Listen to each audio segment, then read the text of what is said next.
Welcome back to Static in the Feed, everybody. I am Botch TV, and today we're diving into identity. The difference between who we are online, who we are in public, and who we are in private.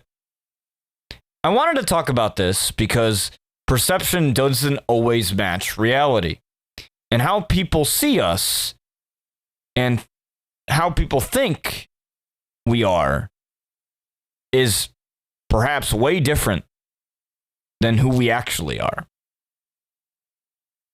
If you've heard me in videos before, or even in the intro to this podcast, you can kind of see how I project my voice, how I almost turn on that performative element.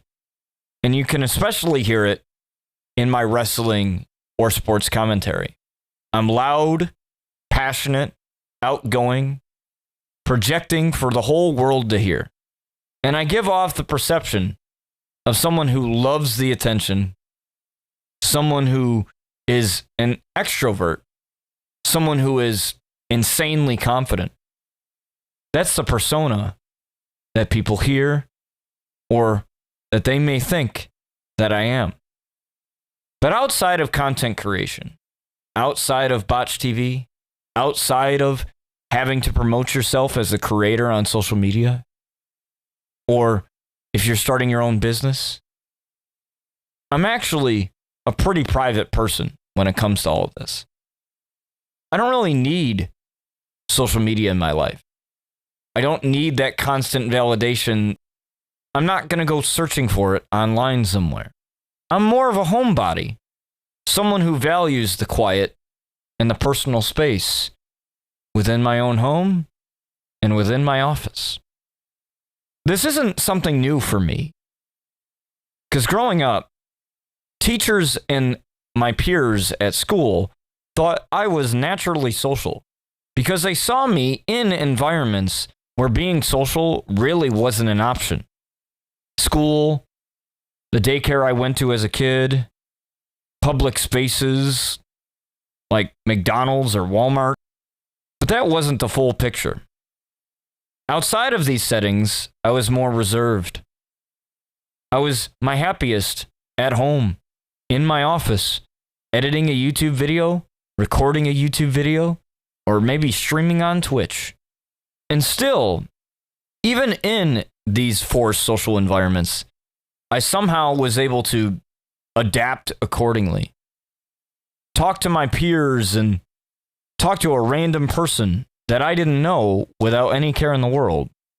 And one of the things that I feel is missing in our society and a part of who we are as the human race is empathy. That was something that was instilled in me ever since I was a little boy. I didn't want to see my peers fail in school. I'd help kids with their homework if they needed, even if they didn't care about school, even if they bullied me or said not so nice things, or even if it was behind my back. I didn't care, because I was raised with the idea that you just help people without expecting anything out of it. And I often wonder, why are there so many people that think that others have an ulterior motive? And so much of what we see online, especially nowadays, is fake. But I pride myself on trying to give you guys the most authentic version of myself as much as possible. Now, I would be stupid to say that it hasn't affected me negatively, sharing vulnerable things with the wrong people. But still, at least I can sleep at night knowing that I'm not pretending to be somebody that I'm not. And I know that might seem kind of contradictory, the way that I just explained how I'm more outgoing on social media, or I might seem that way when you see me out in public, and then it's a completely different contrast to who I am in real life. But aren't we all having those types of personality changes depending on the environment that we are in. That's why all of this that you are listening to right now, it may come as a surprise to you that I struggle with mental health issues. Because when you hear me online and when you're hearing me talk right now in this podcast, you might hear the performance, the projected voice, the persona. You might have this thought going on in your head like, is he really who he says he is? But behind all that, the projected voice, the persona, there's a private side of myself that may not always match the perception that you have going on in your noggin right now. And that's the tricky part about identity.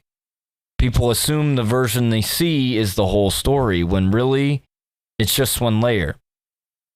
I like to think of that quote from the Shrek movie where he says, ogres have layers. Don't humans have layers? That's a question I want all of you to ponder while listening to this episode. What are your layers that people don't know? Fast forward to today, and identity looks different for everybody. People would rather text than call. Some people would rather talk to an AI than have a face-to-face conversation. Going out isn't as common as it used to be anymore. Sure, economic factors play a role.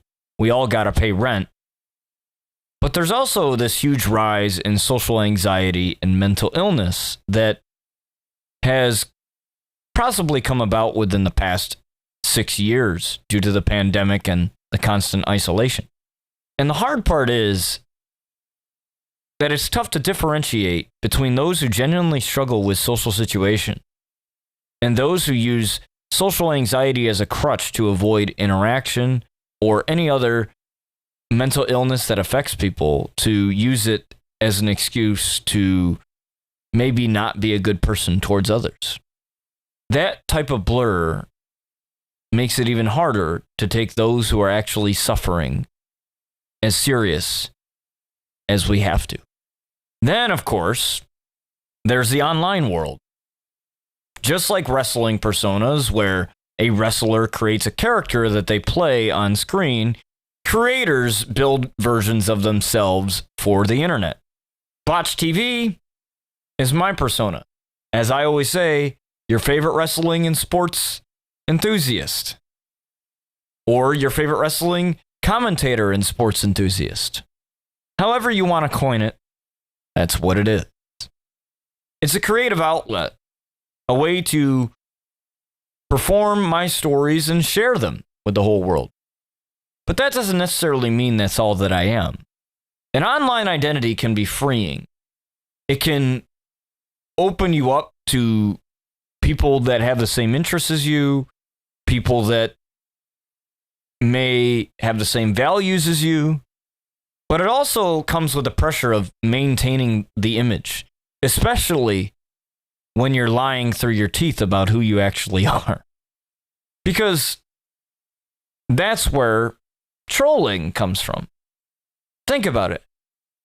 Think about it right now, how many times you've seen a person online say the most vile thing imaginable, but they would never say it to a person's face. They can hide behind that anonymity or that persona. And there are some times that people can see right through that. And when you call them out on it, trust me, they don't like it. What I've learned is identity is layered. You know, we have identifying features such as, you know, race, eye color, gender, sexual preference, all of those things. But there is the identity that we choose to let people see, and the identity that we keep private. And I don't think a lot of people realize that they're actually curating themselves. Whether you're doing it online or you're doing it in real life, you're only sharing what you want other people to hear or what you want to share. So there are times where somebody could be like, oh, I wish they would open up more. Or, oh, I wish he would talk to me or she would talk to me. But I think the number one question that we don't really ask ourselves, like I said in the last episode, in the very first episode of this podcast, is the why. Why did they choose to keep that from you? It might not have anything to do with you. It might have something to do with them internally that they haven't dealt with yet. And that's what I find the most interesting, is when we look inside ourselves and we really get the chance to reflect on what we haven't shared with others and what we haven't done to help ourselves, or maybe things that we are still coming to terms with in our own identities, something like your sexual orientation, or maybe the fact that you are struggling with anxiety and depression. And I know for many years that was a problem for me. I struggled with it since I was maybe about 10 years old, and I told nobody. And some of you might be listening to this and going, well, that's part of growing up. You know, you're not going to like yourself. You're going to be insecure because you're going through puberty and everything else.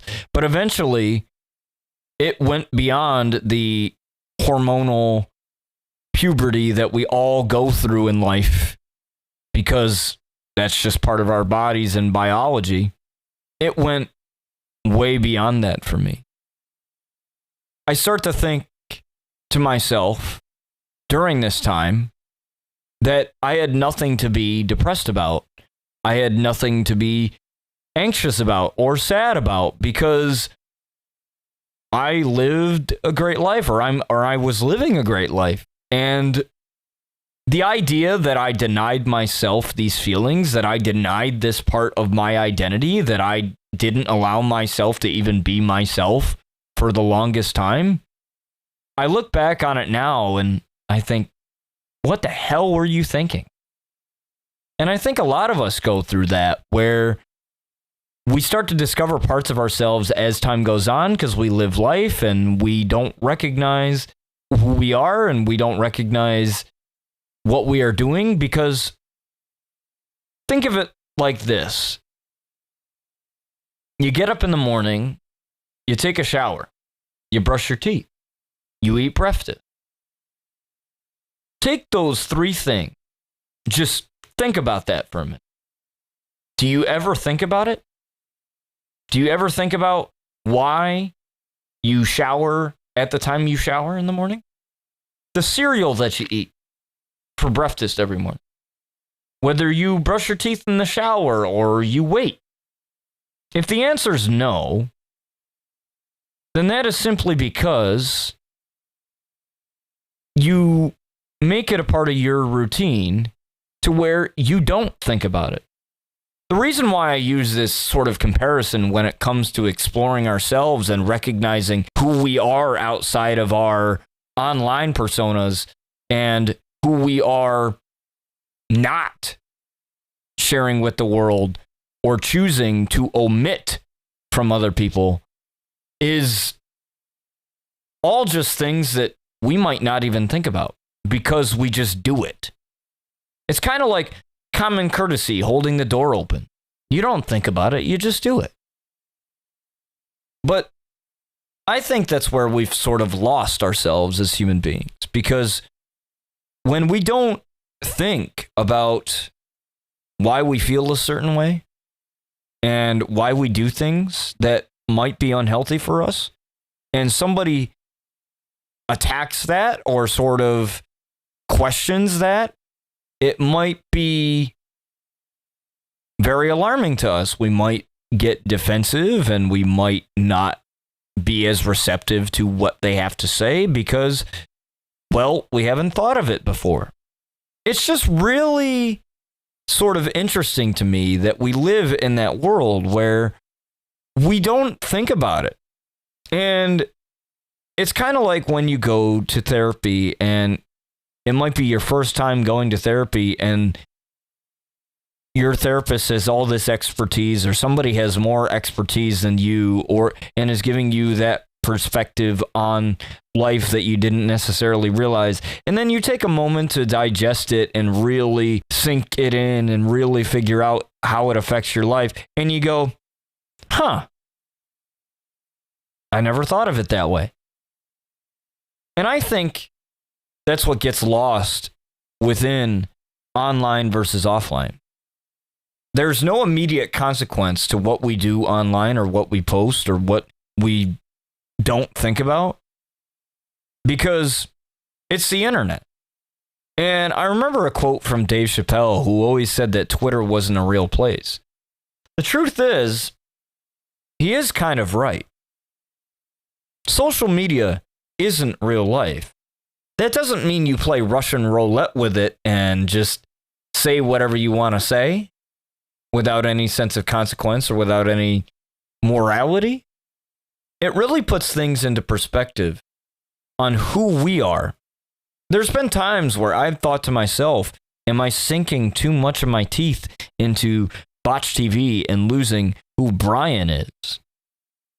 Especially when it came to wrestling. You know, I put so much of my blood, sweat, and tears into the wrestling business, getting into photography and music recording and everything else. And sometimes I get so involved in that I don't remind myself to check on myself. Like, are you feeling okay? And sometimes we don't stop ourselves and ask ourselves those questions because we're so obsessed with trying to keep a certain image online. And like I said, I'm pretty much the same guy online as I am in real life. Like, in terms of what I would post versus what I wouldn't be telling you this in this podcast right now about how I feel about this if I didn't actually believe it. But going back to what I said earlier, the loud, passionate sports and wrestling commentary guy versus the calm, cool, and collected guy in his office editing a YouTube video, or maybe even recording an episode of this podcast, I look at those sides of myself and I realize how different they are. And I realize how shocking it can be when somebody has only seen you one way. It's like when I'm depressed or sad. Nobody ever knows about it. I hide it pretty well. I could be completely fine, but dying inside. That's something that I mentioned in the previous episode where, mental health and bullying and all that stuff was a big problem for me. And that's why I thought it would be a great topic for episode 2, the online persona versus the offline, because again, the internet has been around for such a long time, and social media only blew up, I believe, in 2015, 2016, when I was still in high school. Now that social media has become mainstream and everybody's using it, it's kind of something that we don't think about. We don't think about stuff that we post on the internet. We don't think about it because it's not something that's immediate.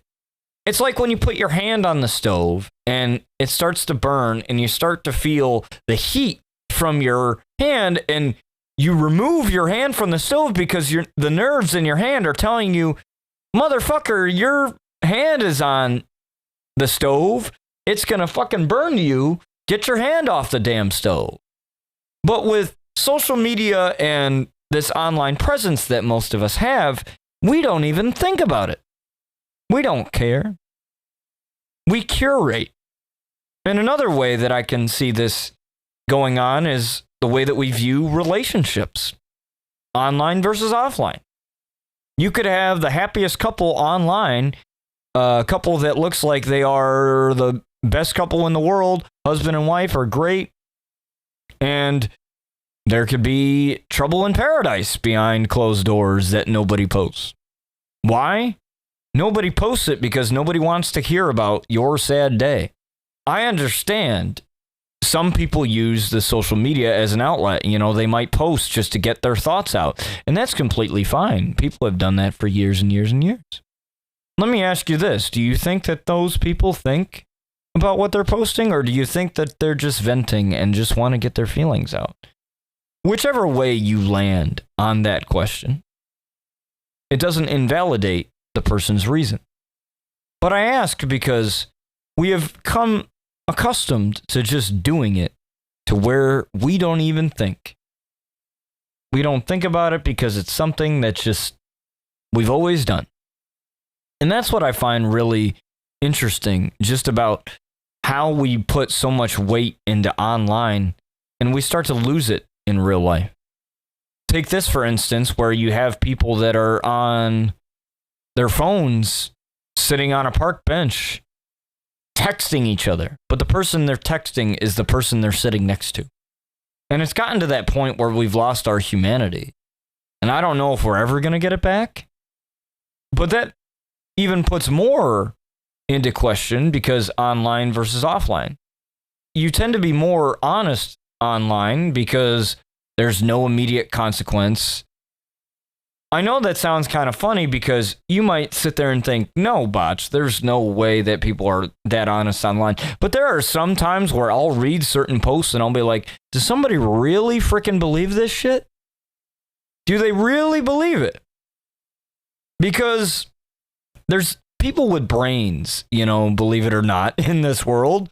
And when they read something as crazy or as insane as whatever was posted, and they think, wow, somebody actually really believes what they believe? Here's something to think about. Do you think that whoever said that crazy, weird thing actually believes what they believe? I'm not saying ask them why they believe what they believe, because you don't want to get into an argument over Facebook or Twitter. That's just a losing battle. But just think about it. What if you did ask them? Do you think they would give you an actual answer? I'm willing to bet no. Because I think a lot of people, they regurgitate things that they just don't actually believe, but they think it's cool to believe it, so they'll believe it because everyone else does. Are you actually being yourself, or are you just formulating a persona? Trying to fit in? Trying to make yourself popular? To receive validation from God knows where, from God knows who? It's one of the things that I've had to ponder because when I was young, I used to do the same thing. In middle school and high school, I lied just to simply survive the bullies that I had. I look back on it now and I wonder, why the hell did you do that?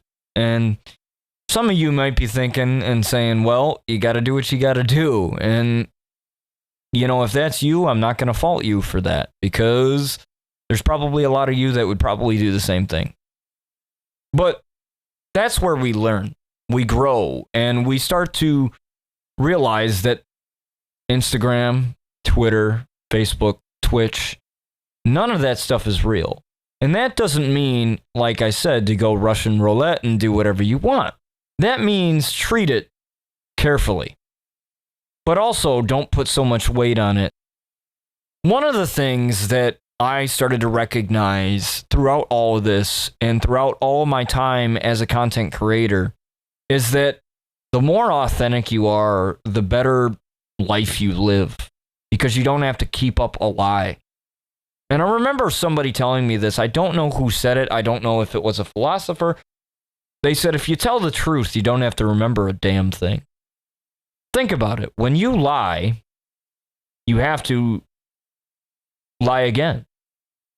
Find something more convincing and keep stacking things on top of each other. Remember the lie you told previously and so on and so forth and keep going until you have one big lie sandwich. It gets pretty exhausting. Whereas if you tell the truth, you don't got to remember it. You should be able to recall it. I ask you, as listeners of this podcast, what is your online identity? What is your real identity? Are they the same? Are they different? Do they have similarities? Do you recognize that you behave a certain way online versus the way that you behave in real life? I ask you to ponder this question because it's something that we as humans don't really think about because of just how accustomed we've gotten to social media and the lack of immediate consequences. During this, I really want you to reflect. Be honest with yourself. Don't try and lie. Don't try and sugarcoat yourself and pat yourself on the back when you don't deserve it. Really look inside yourself and see who you really are versus what you portray online. So with that being said, I thank you for joining me on Static in the Feed today. I really hope that you get something out of this episode. And once again, let me know, what is your online identity? What is your real life identity? Are they similar? Are they different? You just might surprise yourself.